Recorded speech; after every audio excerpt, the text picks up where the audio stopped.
जब अपने भक्त के लिए भगवान श्री कृष्ण स्वयं देने आए थे गवाही। आज हम आपको ऐसी कथा के बारे में बताने जा रहे हैं जिसका पुराणों में वर्णन मिलता है। इसमें भक्त और ईश्वर के अटूट प्रेम से संबंधित बहुत सारी कथाओं का उल्लेख मिलता है। ये कथा हमारे देश के साक्षी गोपाल नामक एक मंदिर से जुड़ी हुई है। कथा के अनुसार एक बार दो ब्राह्मण वृंदावन की यात्रा पर निकले। उनमें से एक वृद्ध था और दूसरा जवान था। मार्ग लंबा और कठिन था, जिस वजह से उन दोनों यात्रियों को यात्रा के दौरान कई कष्टों का सामना करना पड़ा। उस समय आज की तरह रेलगाड़ियों और बसों की सुविधा उपलब्ध नहीं थी। यात्रा के दौरान युवा ब्राह्मण ने वृद्ध व्यक्ति की खूब मदद की, जिसकी वजह से वृंदावन पहुंचकर उस वृद्ध ब्राह्मण ने कृतज्ञता जताते हुए कहा कि हे युवक, तुमने मेरी खूब सेवा की है। मैं तुम्हारा अत्यंत कृतज्ञ हूँ। इस सेवा के बदले में तुम्हें पुरस्कार देना चाहता हूँ। पर उस युवा ब्राह्मण ने पुरस्कार लेने से मना कर दिया, जिसके बाद वृद्ध व्यक्ति हठ करने लगा। फिर उस वृद्ध व्यक्ति ने अपनी जवान पुत्री का विवाह उस ब्राह्मण युवक से करने का वचन दिया। ब्राह्मण युवक ने वृद्ध व्यक्ति को समझाया कि ऐसा नहीं हो सकता, क्योंकि आप बहुत अमीर हैं और मैं तो बहुत गरीब ब्राह्मण हूँ।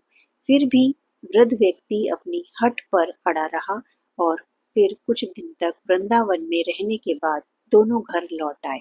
वृद्ध व्यक्ति ने सारी बातें घर पर आकर बताई कि उसने अपनी बेटी का विवाह एक ब्राह्मण से तय कर दिया है, पर पत्नी को यह सब मंजूर नहीं था। उस वृद्ध पुरुष की पत्नी ने कहा कि अगर आप मेरी पुत्री का विवाह उस युवक से करेंगे तो मैं आत्महत्या कर लूंगी। कुछ समय व्यतीत होने के बाद ब्राह्मण युवक को चिंता होने लगी कि वृद्ध अपने वचन को पूरा करेगा या नहीं। फिर ब्राह्मण युवक से रहा ना गया और उसने वृद्ध ब्राह्मण के पास जाकर उसको अपना वचन याद करवाया।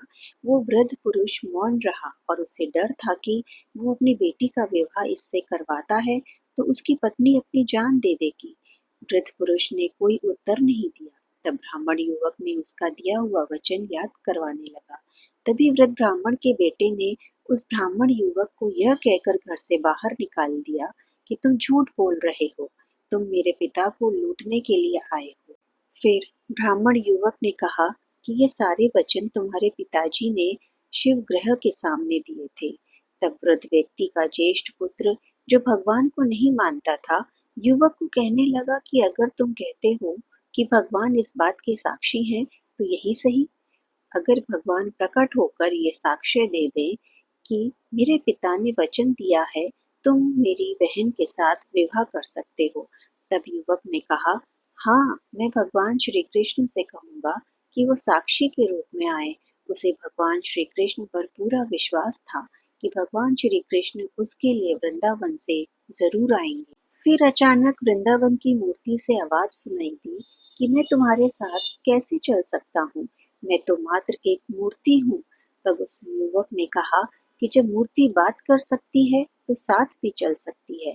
तब भगवान श्री कृष्ण ने युवक के समक्ष एक शर्त रख दी कि तुम मुझे किसी भी दिशा में ले जाना, मगर तुम पीछे पलट कर नहीं देखोगे। तुम सिर्फ मेरे घुंघरुओं की ध्वनि से ये जान सकोगे कि मैं तुम्हारे पीछे आ रहा हूँ। युवक ने उनकी बात मान ली और वो वृंदावन की ओर चल पड़े।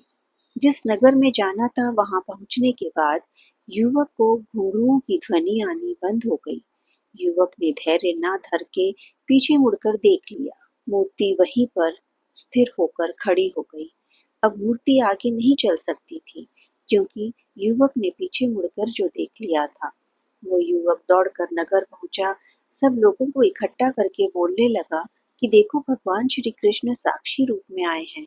लोग स्तब्ध थे कि इतनी बड़ी मूर्ति इतनी दूरी से चलकर कैसे आई। फिर भगवान श्री कृष्ण की मूर्ति ने सबके सामने ब्राह्मण युवक की गवाही दी। उसके बाद वृद्ध ब्राह्मण की पुत्री के साथ उसका विवाह संपन्न हुआ।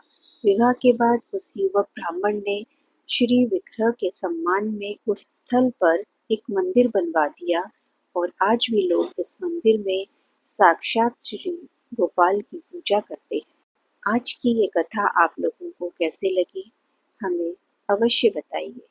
राधे राधे।